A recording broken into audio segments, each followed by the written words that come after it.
Amwan, pelopor bagian sunnah Asia Tenggara. Bismillahirrahmanirrahim. Assalamualaikum warahmatullahi wabarakatuh.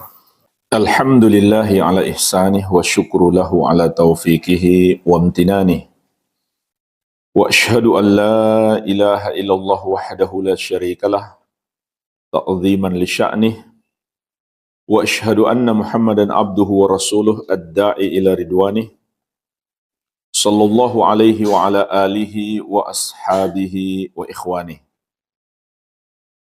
Amma ba'd, fa ikhwani fid din wa akhwati fillah, kaum muslimin wal muslimat yang saya cintai dan saya muliakan.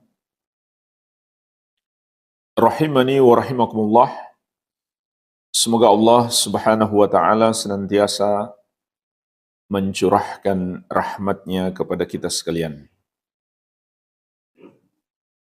Menuntut ilmu agama adalah satu ibadah yang sangat agung,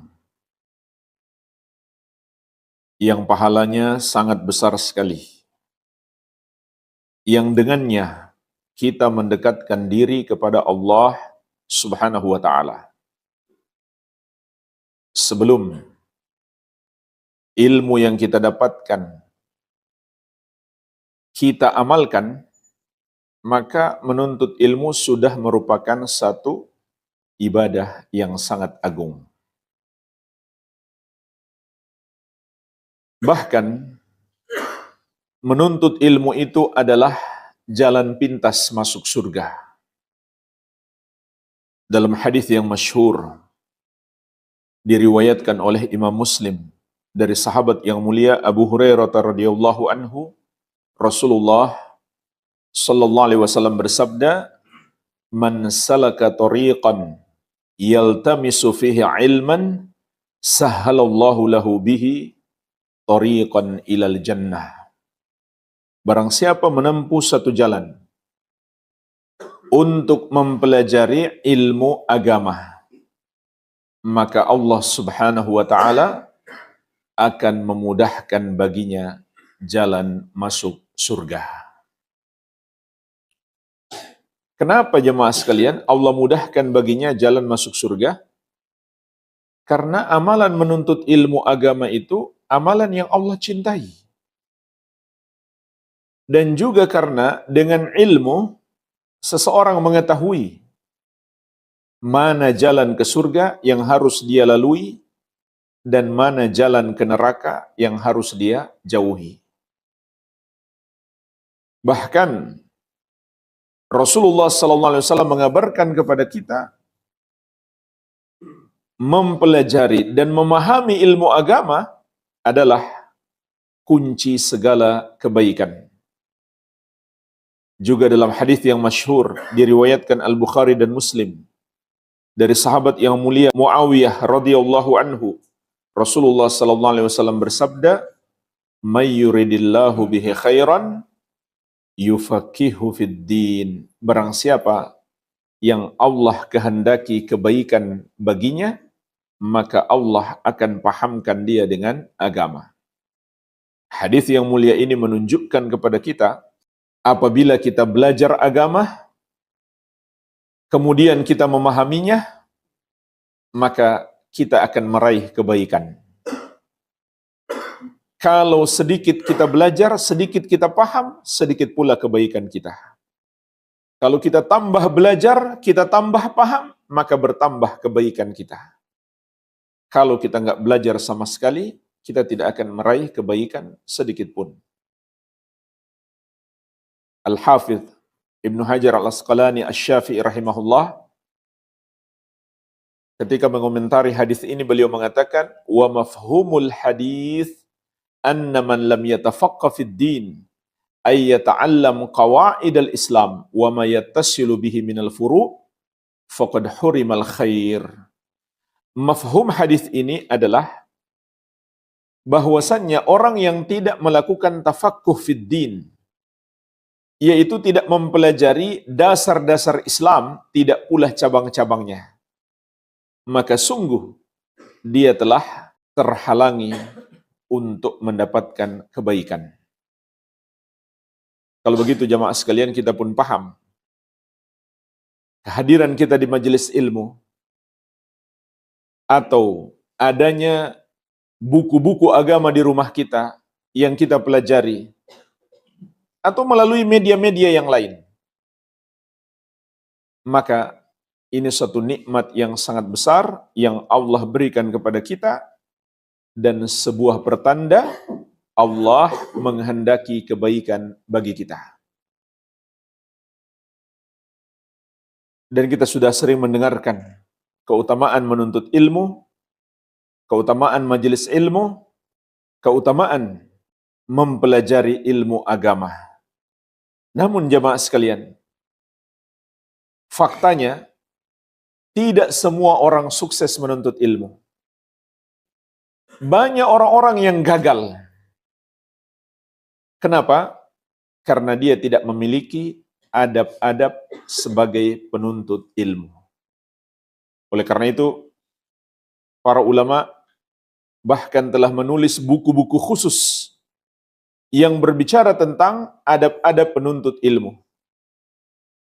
Salah satu buku yang sangat bagus adalah kitab Hilyatu Talibil Ilmi yang disusun oleh Fadilatul Syekh Al-Allamah Profesor Dr. Bakar bin Abdullah Abu Zaid rahimahullahu ta'ala, dan juga ada syarahnya, yaitu syarahnya Syekh Muhammad bin Saleh Al-Utsaimin rahimahullahu ta'ala. Maka saya sangat menyarankan untuk memiliki buku ini. Sudah ada terjemahannya. Atau mengikuti kajiannya, atau mendengarkan rekaman-rekaman kajiannya. Jamaah sekalian, pembicaraan tentang adab-adab menuntut ilmu ini pembicaraan yang luas. Sampai para ulama menyusun buku-buku khusus yang menjelaskan tentang adab-adab penuntut ilmu. Sehingga tidak mungkin kita bahas semuanya di kesempatan yang singkat ini. Oleh karena itu saya pilihkan beberapa adab yang insya Allah sangat penting kita ingat kembali. Walaupun mungkin sudah pernah kita pelajari, tapi perlu untuk selalu diingatkan kembali. Adab yang pertama dan paling utama adalah adab kepada Allah Subhanahu wa ta'ala, yaitu al-ikhlas. Inilah adab yang paling penting, yang paling tinggi. Ikhlas dalam menuntut ilmu. Karena menuntut ilmu itu ibadah. Sebagaimana telah kita pahami, ibadah tidak akan diterima oleh Allah Subhanahu wa ta'ala tanpa niat yang ikhlas. Dalam surat Al-Bayyinah ayat kelima, Allah Azza wa Jalla telah mengingatkan kita, وَمَا أُمِرُوا إِلَّا لِيَعْبُدُوا اللَّهَ مُخْلِصِينَ لَهُ الدِّينَ حُنَفَاءَ. Dan tidaklah mereka diperintahkan kecuali beribadah kepada Allah mukhlishina lahuddina, dengan mengikhlaskan agama hanya untuk Allah. Maksudnya memurnikan ibadah kita hanya untuk Allah semata. Hunafa, dalam keadaan mereka hunafa. Hunafa itu artinya mereka berpaling dari kesyirikan. Inilah ayat yang menjelaskan kepada kita hakikat ibadah. Ibadah itu bukan sekedar menyembah Allah. Tapi ibadah itu adalah pemurnian semua amal ibadah kita hanya untuk Allah yang satu saja. Dalam keadaan kita menjauhi kesyirikan. Dan ketidakikhlasan seperti riya adalah termasuk syirik. Dan syirik penghancur amalan. Surat Az-Zumar ayat ke-65, Allah Azza wa Jalla mengingatkan, La in asyrakta la yahbatanna 'amaluka wa la takunanna minal khasirin. Kalau kamu berbuat syirik, terhapuslah amalanmu dan kamu termasuk orang-orang yang merugi. Bukannya dapat pahala, kalau kita riya malah mendapatkan dosa. Rasulullah sallallahu alaihi wasallam mengingatkan, "Akhwafu ma akhafu 'alaikumus syirkul asghar." Yang paling aku takutkan menimpa kalian adalah syirik kecil. Para sahabat bertanya, "Apa itu syirik kecil ya Rasulullah?" Beliau menjawab, "Ar-riya, itulah riya." Dan beliau mengabarkan kepada kita, orang-orang yang riya ini pun menghadap Allah kelak di hari kiamat, mereka mengira akan mendapatkan balasan atas amal-amal ibadah mereka, namun Allah Azza wa Jalla mengusir mereka. Allah mengatakan, "Idhabu ilal ladzina kuntum tura'una fid dunya, fanzuru hal tajiduna indahum jaza." Pergi kalian, temui orang-orang yang dulu kalian harapkan pujian mereka ketika di dunia. Kemudian lihatlah, apakah kalian akan mendapatkan balasan dari mereka? Tentu mereka tidak akan mendapatkan apa-apa. Dan secara khusus jamaah sekalian, dalam hadis yang diriwayatkan At-Tirmidzi dari sahabat yang mulia Ka'ab bin Malik radhiyallahu anhu, Rasulullah sallallahu alaihi wasallam bersabda, "Man talabal ilma liyujariya bihil ulama aw liyumariya bihis sufaha aw yasrifa bihi wujuhan nas ilaih, adkhalahu Allahun nar."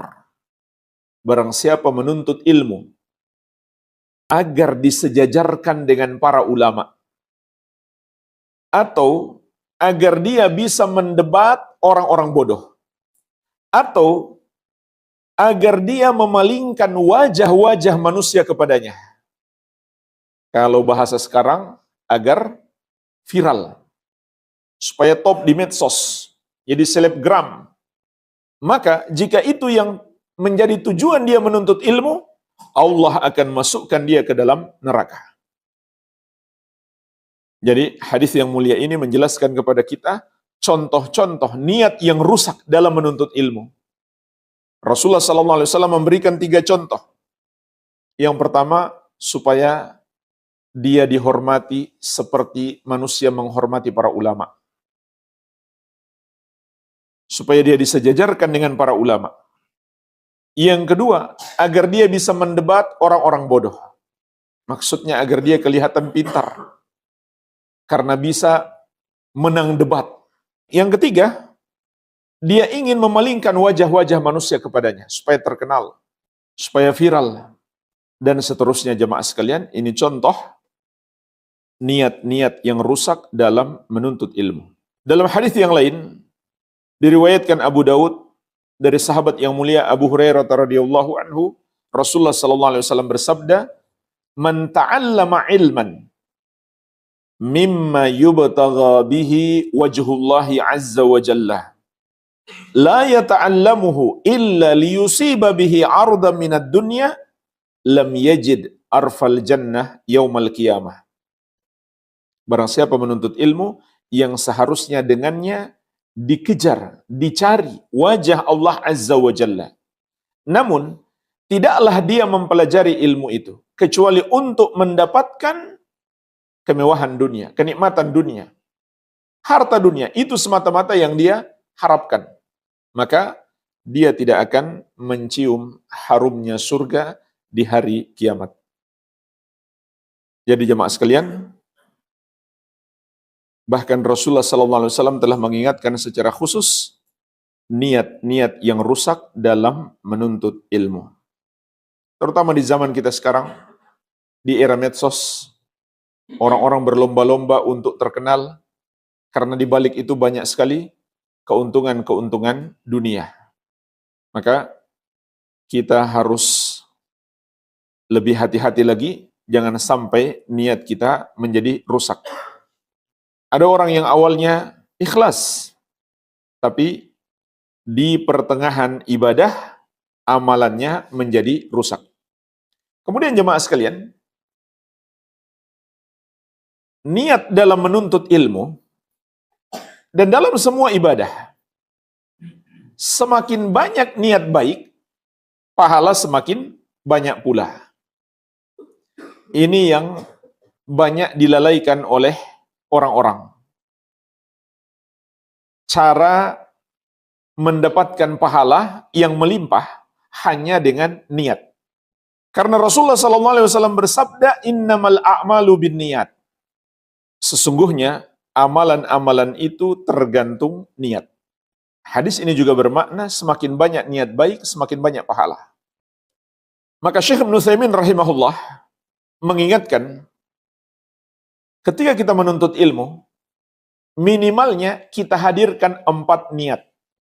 Niat yang pertama, untuk menjalankan perintah Allah Subhanahu wa ta'ala dan meneladani Rasulullah Sallallahu Alaihi Wasallam. Ini niat yang pertama. Kenapa kita pergi menuntut ilmu? Karena Allah yang menyuruh kita. Karena Rasulullah Sallallahu Alaihi Wasallam yang memotivasi kita. Hadirkan dalam hati kita. Niat yang kedua, untuk menjaga syariat Allah Azza wa Jalla. Untuk menjaga agama Allah. Karena kalau kita nggak belajar, kalau orang-orang tidak belajar, tidak akan terjaga agama Allah. Akan terlupakan. Dan ketika kebodohan terhadap ilmu agama merebak di satu tempat, maka dipastikan di tempat itu akan muncul berbagai macam kesesatan. Niat yang ketiga, untuk membela, melindungi syariat Allah atau sunnah-sunnah Nabi Sallallahu Alaihi Wasallam dan membantah golongan-golongan yang menyimpang. Kemudian niat yang keempat, untuk mengamalkan ajaran-ajaran Rasulullah Sallallahu Alaihi Wasallam. Karena gimana caranya kita amalkan kalau kita nggak pelajari ilmunya? Maka semakin banyak hadis-hadis yang kita pelajari, semakin banyak pula sunnah-sunnah yang dapat kita amalkan. Inilah kata Syekh, paling tidak 4 niat harus kita hadirkan dalam menuntut ilmu. Maka semakin banyak niat baik kita, semakin banyak pahala kita. Karena innamal a'malu binniyat. Amalan-amalan itu tergantung niat. Baik. Adab yang kedua jamaah sekalian, dan ini masih adab kepada Allah Subhanahu wa ta'ala, adalah bertakwa kepadanya. Kalau kita ingin sukses dalam menuntut ilmu, maka harus kita bertakwa kepada Allah Subhanahu wa ta'ala. Karena jemaah sekalian, ilmu itu adalah anugerah Allah, bukan sekedar usaha kita dalam mempelajarinya. Tapi ilmu merupakan anugerah yang Allah berikan. Dan Allah tidaklah menganugerahkan ilmu ini kecuali kepada orang-orang yang bertakwa. Dalam surat Al-Baqarah ayat 282, Allah Subhanahu wa taala berfirman, "Wattaqullaha wa yu'allimukumullah wallahu bikulli syai'in alim." Dan bertakwalah kamu kepada Allah, maka Allah akan mengajarimu, akan memberikan kepadamu ilmu, dan Allah maha berilmu terhadap segala sesuatu. Begitu pula surat Al-Anfal ayat ke-29. Ya ayyuhalladzina amanu in tattaqullaha yaj'al lakum furqanan. Wahai orang-orang yang beriman, apabila kamu bertakwa kepada Allah, maka Allah akan memberikan kepadamu furqan. Furqan itu adalah ilmu yang dengannya kita bisa membedakan yang benar dan yang salah, yang bermanfaat dan yang berbahaya. Maka ini adalah anugerah yang Allah berikan bagi orang yang bertakwa. Sehingga jemaah sekalian, semangat seseorang menuntut ilmu, begitu pula pemahaman dan hafalannya itu sangat dipengaruhi oleh ketakwaan. Oleh karena itu, Imam Syafi'i rahimahullah dalam bait-bait syair beliau yang masyhur mengingatkan kita, syakautu ila waqi'in su'a hifdhi fa arsyadani ila tarkil ma'asi wa akhbarani bi annal ilma nurun wa nurullahi la yuhda li'asi. Aku pernah mengadukan kepada guruku Waqi' rahimahullah tentang buruknya hafalanku. Maka beliau membimbingku untuk meninggalkan maksiat. Dan beliau mengabarkan kepadaku bahwa ilmu itu adalah cahaya. Dan cahaya Allah tidak akan diberikan kepada orang yang suka berbuat maksiat.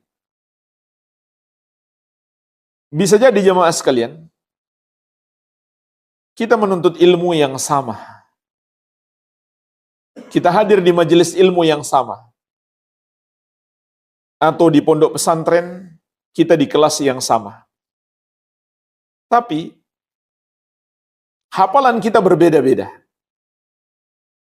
Kemudian, pemahaman kita terhadap ilmu itu berbeda-beda. Ada seorang penuntut ilmu, dari satu ayat, dari satu hadis, dia bisa memetik 5, 10, 15 pelajaran. Dan seterusnya. Yang lainnya, dari satu hadis, satu ayat, dia cuma bisa memetik 1 pelajaran. 2 pelajaran. Padahal mereka menghafal ayat yang sama. Mempelajari ayat yang sama. Kenapa bisa berbeda? Karena dipengaruhi oleh ketakwaan mereka. Jadi, pemahaman seorang terhadap ilmu, begitu pula hafalannya, dipengaruhi oleh ketakwaannya kepada Allah Azza wa Jalla. Dan jemaah sekalian, tujuan kita menuntut ilmu pun supaya kita menjadi orang yang bertakwa. Allah ingatkan dalam surat Fatir ayat ke-28. Innama yakhshallaha min ibadihil ulama. Hanyalah yang takut kepada Allah dari hamba-hambanya itu adalah orang-orang yang berilmu. Imam Ahmad rahimahullahu ta'ala mengatakan, aslul ilmi khasyatullah. Pokok daripada ilmu adalah takut kepada Allah subhanahu wa ta'ala. Oleh karena itu, seorang yang menuntut ilmu haruslah mengamalkan ilmunya. Itulah tujuan dia menuntut ilmu, untuk diamalkan. Kalau dia nggak amalkan, apa bedanya dia dengan orang yang tidak punya ilmunya? Hal yastawil ladzina ya'lamun wal ladzina la ya'lamun. Apakah sama antara orang yang berilmu dan orang-orang yang tidak berilmu? Di antara perbedaannya adalah yang berilmu dia dapat mengamalkan ilmunya. Yang tidak berilmu gimana caranya dia amalkan? Sahabat yang mulia Ali bin Abi Thalib radhiyallahu anhu juga mengingatkan, hatafal ilmu bil amal fa in ajabahu wa illar tahal. Ilmu itu selalu memanggil amalan. Kalau panggilannya dijawab, dipenuhi, maka dia akan bertahan. Tapi kalau tidak dijawab, tidak dipenuhi panggilannya, maka dia akan pergi. Maksudnya jemaah sekalian, ilmu itu tidak bermanfaat kalau tidak diamalkan. Dan akan terlupakan. Akan kita lupa kalau kita tidak mengamalkannya. Jadi, ini prinsip penting dalam menuntut ilmu. Di antara yang memberi pengaruh besar, berhasil atau tidak kita dalam menuntut ilmu, adalah ketakwaan kita kepada Allah, pengamalan kita terhadap ilmu yang telah kita pelajari. Adab yang ketiga, sebuah adab penting dalam menuntut ilmu, kata Syekh Bakar Abu Zaid rahimahullah dalam Hilyah Talibil Ilmi, kun ala jadati salafis salih. Jadilah pengikut jalan generasi as-salafus salih. Jadilah penuntut ilmu di atas jalan kebenaran. Ini adab yang ketiga. Menuntut ilmu di atas jalan salaf, yaitu mengikuti jalan ahli sunnati wal jamaah. Maka ilmu yang dia pelajari adalah Al-Quran dan Sunnah sesuai pemahaman para sahabat radhiyallahu taala anhum ajma'in. Sahabat yang mulia Ali bin Abi Thalib radhiyallahu anhu mengatakan, "An-nasu thalathatun." Manusia itu ada 3 macam. Fa'alimun rabbani, yang pertama, alim rabbani. Seorang ulama yang mendalam ilmunya, yang mengajari manusia dari ilmu-ilmu dasar sampai ilmu-ilmu tingkat tinggi. Inilah alim rabbani. Yang kedua, wa muta'allimun ala sabili najatin. Seorang penuntut ilmu di atas jalan keselamatan. Seorang penuntut ilmu di atas jalan keselamatan. Dan kita sudah pahami insya Allah, jalan keselamatan itu hanya satu. Mengikuti Rasulullah SAW dan para sahabat radhiyallahu taala anhum ajma'in, sebagaimana dalam hadis yang masyhur, hadis tentang perpecahan umat, wasataftariqu ummati ala 73 firqah kulluha finnari illa wahidah ma ana alaihi wa ashabi. Umatku akan terpecah menjadi 73 golongan. Semuanya di neraka kecuali satu.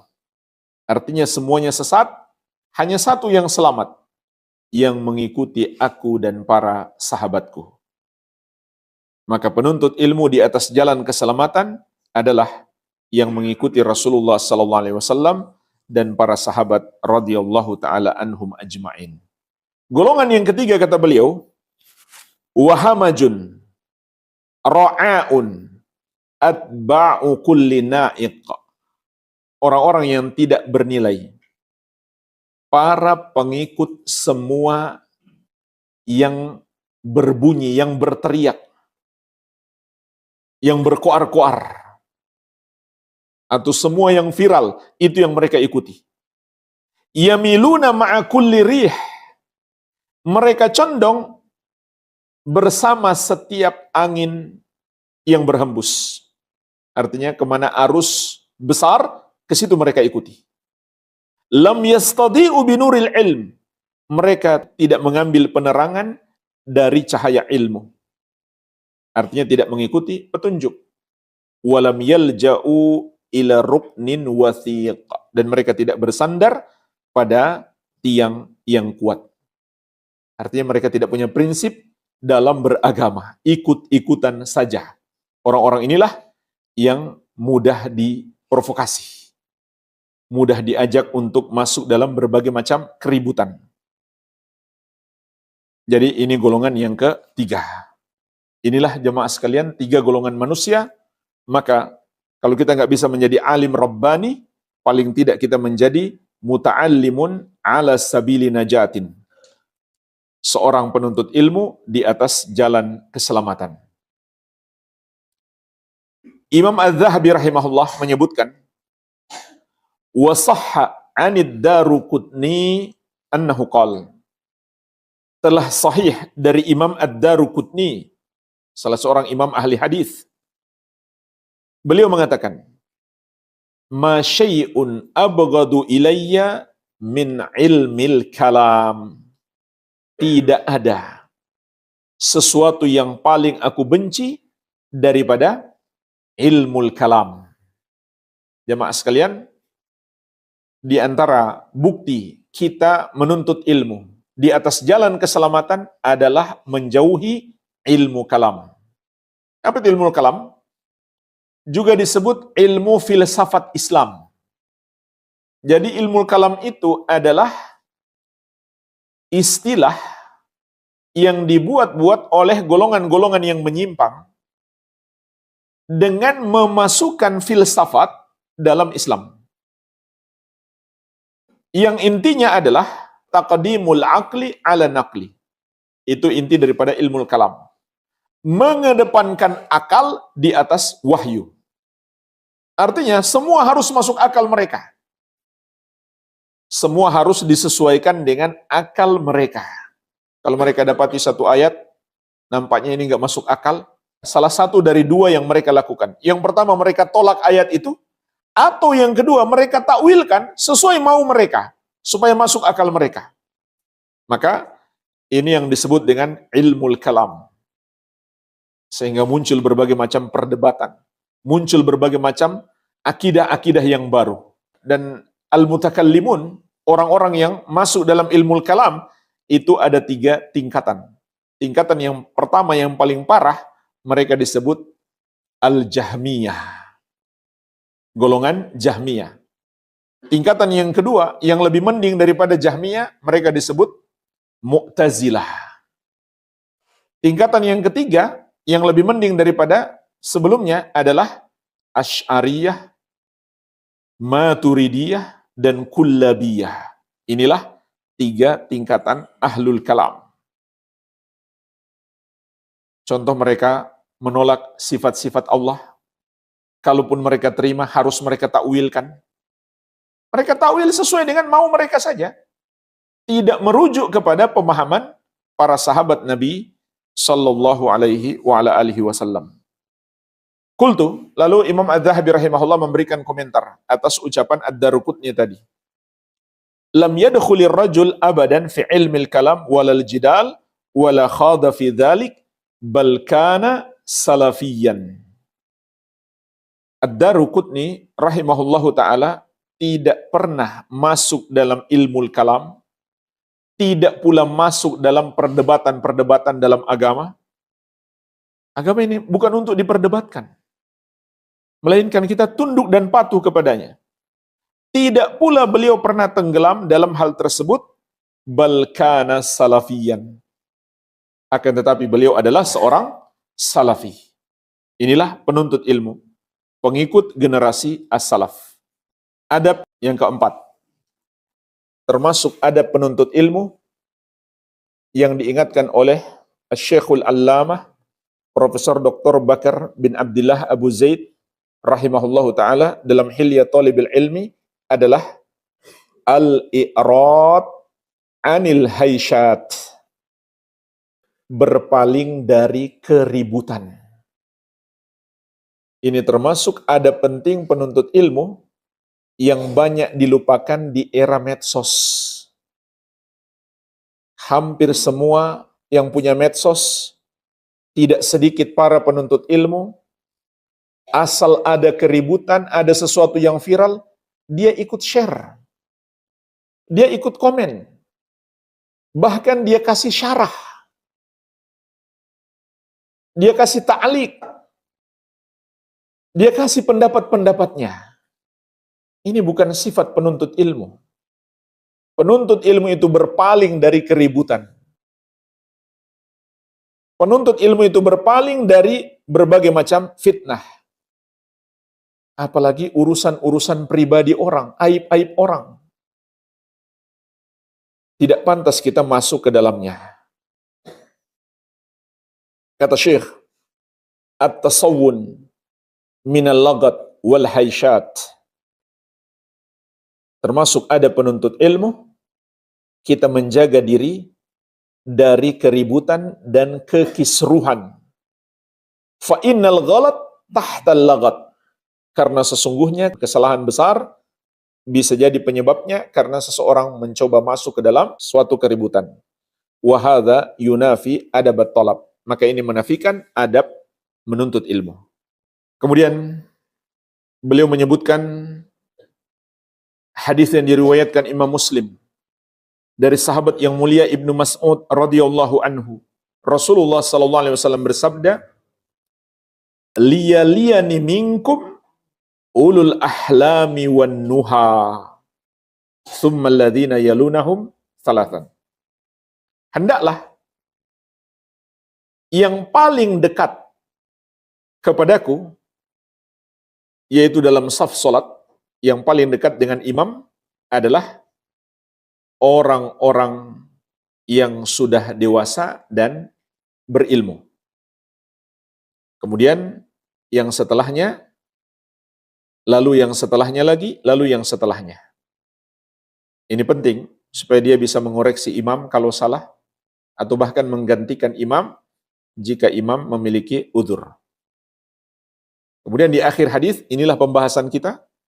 Kata Rasulullah sallallahu alaihi wasallam, "Wa iyyakum wahai syatil aswaq."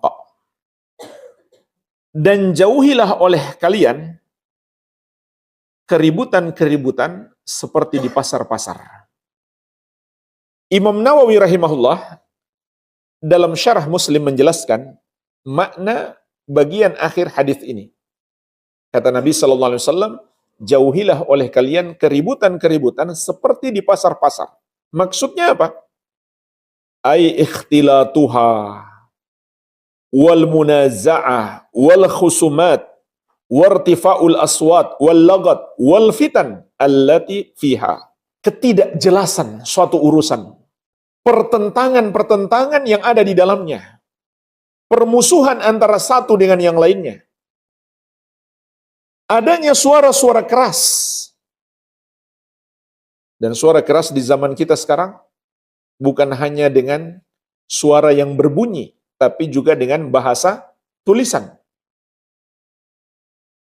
Dan berbagai macam keributan serta fitnah-fitnah yang ada di dalamnya. Fitnah-fitnah yang dimaksud di sini jemaah sekalian adalah berbagai macam permasalahan, keributan, musibah dan malapetaka yang terkandung di dalamnya. Maka Rasulullah SAW menyuruh kita untuk menjauhinya. Terutama jemaah sekalian, permasalahan yang berkaitan dengan urusan orang banyak. Kita nggak pantas masuk ke dalamnya.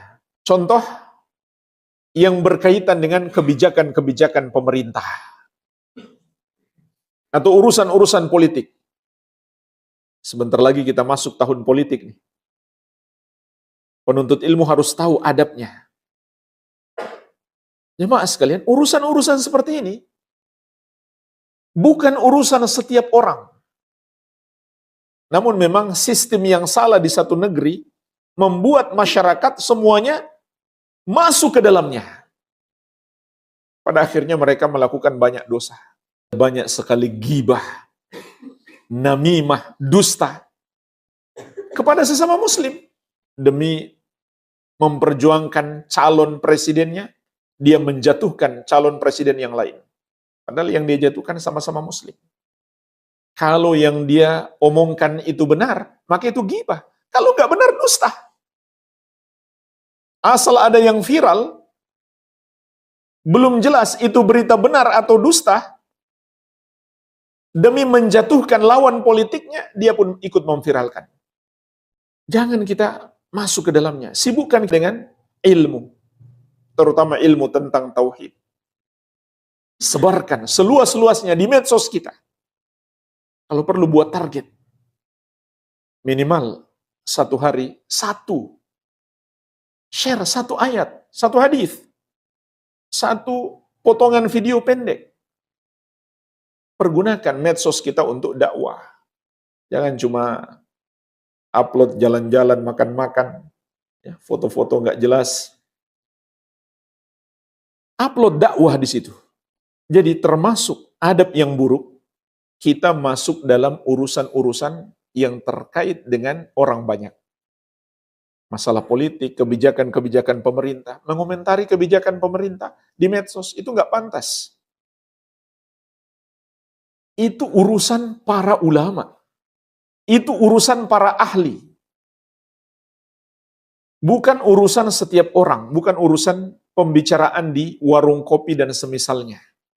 Allah Azza wa Jalla mengingatkan adab ini dalam surat An-Nisa ayat ke-83. Wa idza ja'ahum amru minal amni awil khaufi adza'u bih walau radduhu ila rasul wa ila ulil amri minhum la'alimahu alladhina yastambitunahu minhum. Apabila datang kepada mereka berita tentang urusan keamanan atau ketakutan. Maksudnya, kata Syekh As-Sa'di rahimahullah dalam tafsir beliau, semua urusan yang berkaitan dengan orang banyak. Ketika datang kepada mereka berita-berita tentang ini, langsung mereka sebarkan. Ini celaan dari Allah. Persis seperti yang terjadi di masa sekarang. Dengan adanya medsos. Begitu gampangnya menyebarkan berita-berita. Agar viral. Asal ada berita viral, dia sebarkan. Ini dicela oleh Allah Subhanahu wa Ta'ala. Apabila datang kepada mereka berita tentang urusan-urusan orang banyak yang memberikan pengaruh pada keamanan atau ketakutan, dia pun langsung menyebarkannya. Seharusnya bagaimana? Walau radduhu ila rasul wa ila ulil amri minhum la'alimahu alladhina yastambitunahu minhum. Andaikan urusan itu mereka kembalikan kepada Rasul, yaitu ketika beliau masih hidup. Dan mereka kembalikan kepada ulil amri di kalangan mereka. Ulil amri jemaah sekalian mencakup pemerintah dan ulama atau orang-orang yang berkompeten di bidangnya. Ya, seperti kemarin kita alhamdulillah sudah lewat masalah COVID. Tapi lihat betapa banyak orang mengomentari masalah COVID. Dan tidak ada sejarah dia berkompeten di bidang itu. Dia bukan ahli kesehatan. Bukan dari departemen kesehatan, bukan pula dari pemerintah, tapi dia sok tahu masalah itu. Maka kata Allah, la'alimahul ladzina yastambitunahu minhum, orang-orang yang merujuk kepada ulil amri, kepada ahlinya, dia akan mengetahui kebenaran. Jadi para ulama ahli tafsir menjelaskan ayat ini berkaitan dengan urusan orang banyak. Tidak semua orang yang berhak berbicara dalam permasalahan itu. Adab yang berikutnya, yang kelima, termasuk adab penting dalam menuntut ilmu adalah memilih guru. Pastikan yang kita jadikan sebagai guru adalah seorang yang mengikuti sunnah Nabi Sallallahu Alaihi Wasallam, yang bermanhaj ahli sunnati wal jamaah. Ini syarat utama memilih guru. Allah Subhanahu wa Ta'ala telah melarang kita mengikuti atau berguru atau sekedar menjadikan teman dekat orang-orang yang menyimpang. Sebagaimana dalam surat Ali Imran ayat ke-7. Allah Subhanahu wa Ta'ala berfirman, فَأَمَّا الَّذِينَ فِي قُلُوبِهِمْ زَيْغٌ فَيَتَّبِعُونَ مَا تَشَابَهَ مِنْهُ ابْتِغَاءَ الْفِتْنَةِ wabtigaa ta'wili. Adapun orang-orang yang di hati mereka ada penyakit kesesatan, maka mereka akan mencari dalil-dalil yang mutasyabih, yang belum jelas bagi sebagian orang. Untuk apa? Ibtigha'al fitnah, untuk memunculkan kesesatan, untuk menyesatkan tapi dengan dalil. Wabtigaa ta'wili, dan untuk membuat penakwilannya, yaitu penakwilan yang baru yang tidak sesuai dengan pemahaman para sahabat radhiyallahu taala anhum ajma'in. Jemaah sekalian, ayat ini berbicara tentang adanya para dai yang menyimpang, para ulama usu. Apa di antara ciri mereka? Mempergunakan dalil-dalil yang mutasyabih, yaitu yang tidak dipahami oleh sebagian orang, maka mereka gunakan itu untuk menyesatkan. Jadi menyesatkan dengan dalil. Itulah yang disebut dengan syubhat. Sehingga orang mengira itu adalah kebenaran, karena seperti ada dalilnya. Padahal dalilnya tidak dipahami seperti pemahaman salaf. Maka Allah Subhanahu wa Ta'ala mengingatkan kita adanya golongan ini. Lalu bagaimana kita menyikapi mereka? Dalam hadis yang diriwayatkan Al-Bukhari dan Muslim dari Ummul Mukminin Aisyah radhiyallahu anha, tentang ayat ini Rasulullah sallallahu alaihi wasallam bersabda, "Fa idza ra'aital ladzina yattabi'una ma tashabaha minhu fa ulaika alladzina sammallah fahdharuhum." Kalau kamu lihat orang-orang yang mengikuti atau mempergunakan dalil-dalil yang mutasyabih itu untuk menyesatkan manusia atau membawa pemahaman baru yang tidak sama dengan pemahaman salaf, maka Nabi Shallallahu Alaihi Wasallam mengatakan mereka itulah yang Allah sebut di dalam ayat ini, fahdharuhum, jauhi mereka.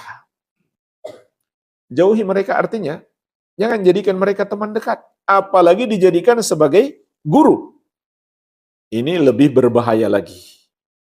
Jadi hadis memerintahkan kita untuk menjauhi mereka. Bukan menyuruh kita datang, kemudian pilih yang baik diambil, yang salah ditinggalkan. Tidak. Dalil tidak berkata begitu. Tapi mengatakan kepada kita, jauhi mereka. Masih banyak dalil-dalil yang berbicara tentang ini, yaitu larangan berguru kepada orang-orang yang menyimpang. Ini kriteria guru yang paling utama. Kriteria guru yang kedua adalah memiliki kapasitas ilmu, berkompeten untuk mengajar. Jangan hanya karena dia pintar berpidato, pandai ceramah, kita anggap dia seorang guru, seorang ustadz yang pantas kita jadikan rujukan ilmu. Tapi lihat, dia betul-betul berilmu tidak? Itu bisa kita lihat dari riwayat dia belajar. Bisa juga lihat pada karya-karya ilmiahnya. Bisa juga dengan adanya rekomendasi dari para ulama atau para dai yang sudah kita kenali. Kalau seseorang nggak ada riwayat menuntut ilmu, tidak ada yang merekomendasi dia, hanya karena dia pintar ceramah, pandai berpidato, maka kita harus mewaspadainya, hati-hati. Oleh karena itu di surat An-Nahl ayat ke-43 Allah mengatakan, fas'alu ahla dzikri in kuntum la ta'lamun. Bertanyalah kepada ahlu dzikir, ahlul ilm, orang yang berilmu kalau kamu tidak tahu. Bertanya salah satu cara menuntut ilmu. Allah menyuruh kita menuntut ilmu kepada orang yang berilmu. Kriteria guru yang ketiga, dia bukan orang fasik. Bukan seorang pelaku dosa besar yang terus-menerus melakukan dosa besar, dinasihati nggak mau taubat.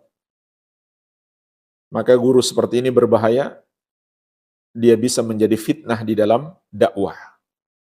Ini paling tidak jemaah sekalian, 3 kriteria guru. Adab yang berikutnya, memperhatikan tahapan dalam menuntut ilmu. Termasuk dalam poin ini, memperhatikan adab di majelis ilmu. Imam Abdullah bin Mubarak rahimahullahu ta'ala, dalam ucapan beliau yang masyhur, beliau mengatakan, awwalul ilmi an-niyah. Awal dari menuntut ilmu adalah niat. Niat yang ikhlas dan niat yang benar serta niat-niat yang baik sebagaimana telah kita bahas di awal. Tsummal istima'. Kemudian mendengarkan, menyimak dengan baik. Jangan tidur.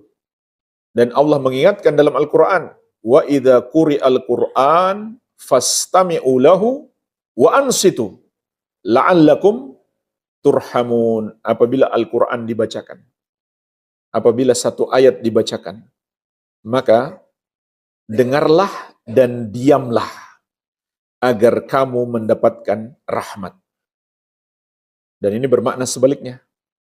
Orang yang berisik di majelis ilmu, ketika ayat dan hadis sedang dibacakan, dia akan mendapatkan murka Allah Azza wa Jalla. Tsummal fahmu. Kemudian paham. Berusaha memahami. Jangan hanya mendengar saja tapi nggak paham. Tsummal hifdzu. kemudian hafal. Dan ulama menjelaskan jemaah sekalian, menghafal itu ada dua. Hifdzu sadrin wa hifdzu kitabin. Menghafal di dalam dada dan menghafal di catatan kita. Menghafal di dalam dada itu yang menjadi tujuan. Menghafal di catatan itu yang membantu. Dan para ulama dahulu ada yang melakukan dua-duanya. Dan ini kebanyakannya.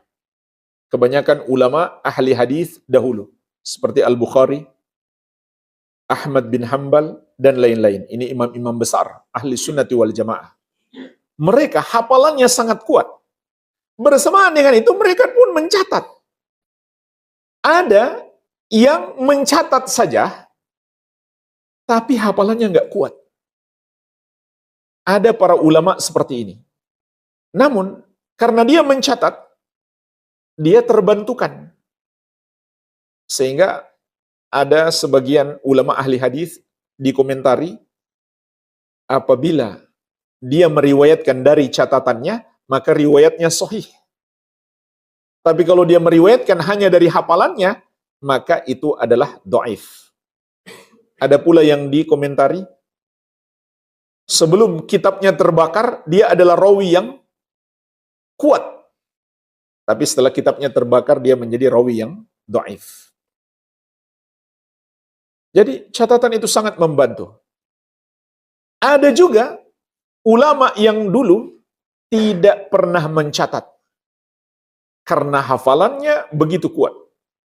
Seperti Imam Asy-Sya'bi rahimahullah. Sekali dengar, langsung hafal. Sekali baca, langsung hafal. Nggak pernah lupa. Sehingga beliau merasa tidak perlu mencatat. Oleh karena itu, Masya Allah, penuntut ilmu zaman sekarang, mereka seperti Imam Asy-Sya'bi. Ya. Nggak perlu mencatat. Karena hafalannya kuat. Mudah-mudahan tersinggung. Ini urutan menuntut ilmu jemaah sekalian. Urutan berikutnya apa? Tsummal amal. Kemudian mengamalkannya. Tsumman nasyr. Kemudian menyebarkannya. Mendakwahkannya. Inilah tahapan menuntut ilmu. Sekaligus beberapa di antaranya adab di dalam majelis ilmu. Apa tadi yang pertama? Niat. Niat yang ikhlas, niat yang benar, niat yang baik. Semakin banyak niat baik, semakin banyak pahala kita. Kemudian mendengarkan, menyimak dengan baik. Kemudian memahami. Kemudian menghafal. Menghafal di dalam dada maupun menghafal dengan catatan.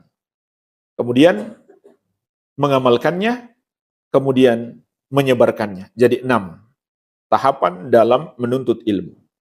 Adab yang berikutnya, yang ke-7, termasuk adab penting dalam menuntut ilmu adalah bertahap. Yaitu mempelajari ilmu-ilmu yang paling penting, kemudian yang penting. Karena semua ilmu itu penting, tidak ada yang nggak penting. Tapi ada yang lebih penting daripada yang lainnya. Secara umum jemaah sekalian, seorang pemula dalam menuntut ilmu atau orang yang baru hijrah, ada 5 ilmu penting yang harus dia dalami. Yang pertama, ilmu tentang akidah yang benar. Terutama terkait dengan tauhid dan detail kesyirikan. Dia pelajari detail tentang kesyirikan untuk dia jauhi. Serta pembatal-pembatal keislaman yang lainnya. Yang kedua, ilmu tentang tata cara ibadah yang benar. Yang dibahas dalam ilmu fikih. Terutama terkait dengan ibadahnya sehari-hari. Bagaimana wudhu yang benar, tayamum, mandi wajib. Bagaimana sholat yang benar. Kalau dia mau pergi haji dan umroh, bagaimana manasik haji yang benar, masuk bulan Ramadan, bagaimana puasa yang benar, dan seterusnya. Ini yang kedua. Yang ketiga, ilmu tentang adab dan akhlak mulia. Bagaimana beradab kepada orang tua, kepada guru, kepada tetangga, dan seterusnya. Yang keempat, ilmu tentang Al-Quran. Dimulai dengan bagaimana cara membaca yang benar. Dan yang paling penting adalah prakteknya, bukan teorinya. Kalau dia bisa menguasai teorinya, lebih bagus lagi.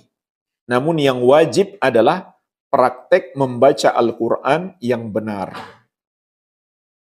Makharijul hurufnya sesuai, hukum-hukum tajwidnya sesuai, meskipun dia nggak kuasai teorinya, tapi prakteknya dia tahu.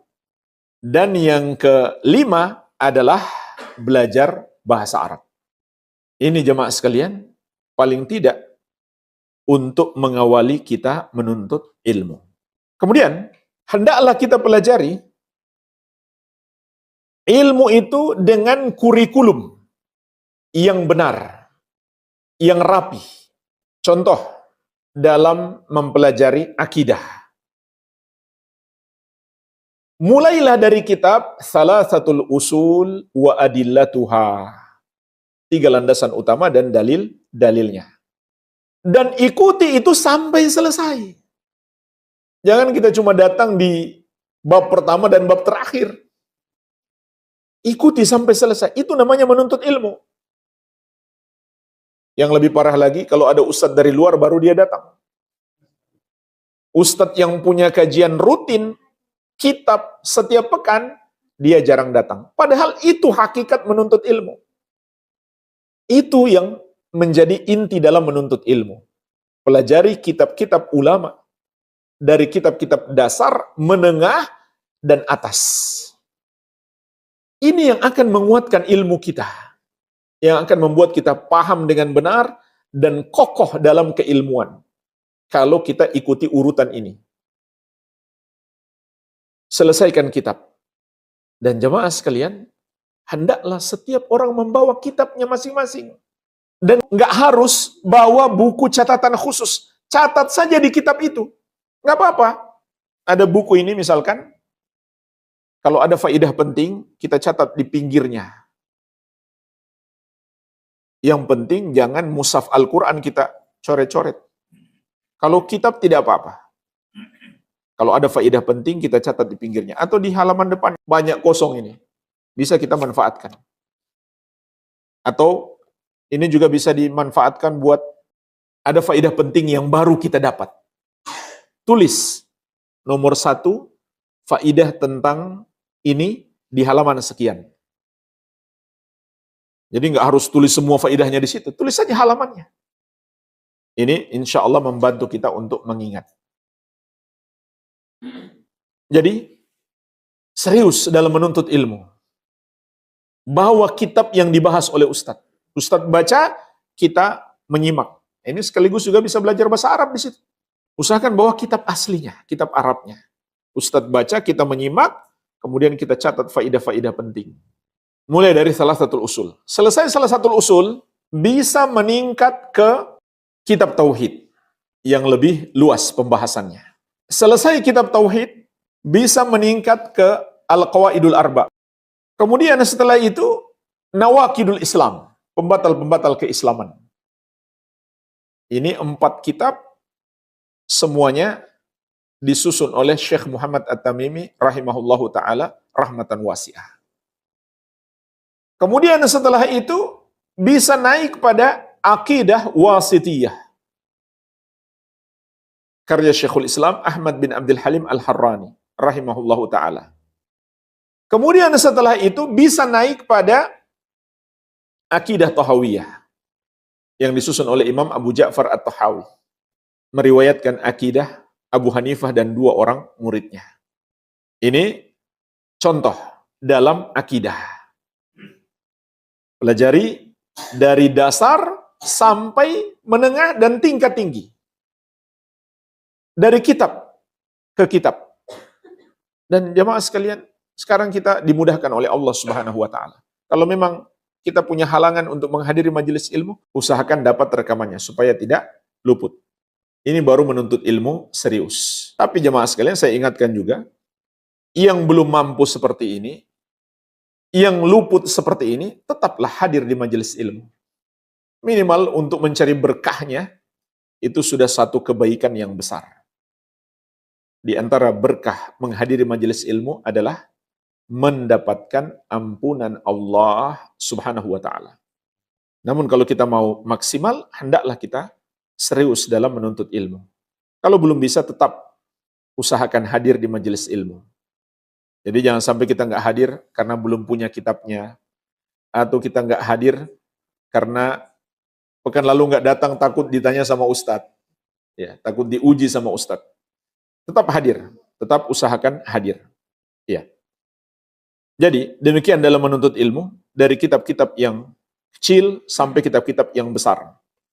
Kalau kita ingin maksimal dalam menuntut ilmu. Dan sangat dianjurkan juga kita menghafal ringkasan-ringkasan. Di samping menghafal Al-Quran dan hadis tentunya. Menghafal Al-Quran dan hadis juga penuntut ilmu itu hendaklah dia menghafal ringkasan-ringkasan. Menghafal matannya. Jadi nggak harus hafal syarahnya, tapi hendaklah hafal matannya. Hafal Salasatul Usul, kitab Tauhid. Ya, kitab Tauhid minimalnya dalil-dalilnya. Adapun masailnya, itu kalau kita hafal lebih bagus, tapi yang lebih penting dalil-dalilnya. Kemudian Qawaidul Arba, Nawaqidul Islam, Akidah Wasitiyah, Akidah Tahawiyah, ini semuanya matan. Artinya cuma ringkasan singkat. Syarahnya nanti dijelaskan sama ustadz. Atau antum juga bisa baca syarah para ulama. Jadi ini semua kitab ringkasan. Hendaklah dihafalkan. Kalau kita hafal jemaah sekalian, maka ilmu itu tentu akan lebih kuat di dalam dada kita. Dan juga sangat memudahkan kita berdakwah. Seringkali kita menyampaikan kepada keluarga, ini termasuk perbuatan syirik. Kalau ada keluarga kita yang kritis, dalilnya apa? Kita bilang, ada dalilnya. Ya. Dulu belum hafal, sekarang lupa. Ya. Kan ini nggak meyakinkan. Tidak meyakinkan. Tapi kalau kita baca dalilnya, hadis-hadis singkat, Rasulullah SAW bersabda, at-tiyaratu syirkun, at-tiyaratu syirkun. Takut sial itu syirik, takut sial itu syirik.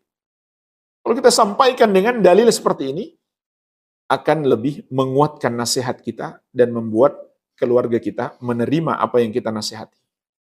Ya. Jadi ini pentingnya menghafal. Oleh karena itu jamaah sekalian, untuk maksimal dalam belajar, yang paling bagus adalah masuk pondok pesantren. Itu yang paling bagus.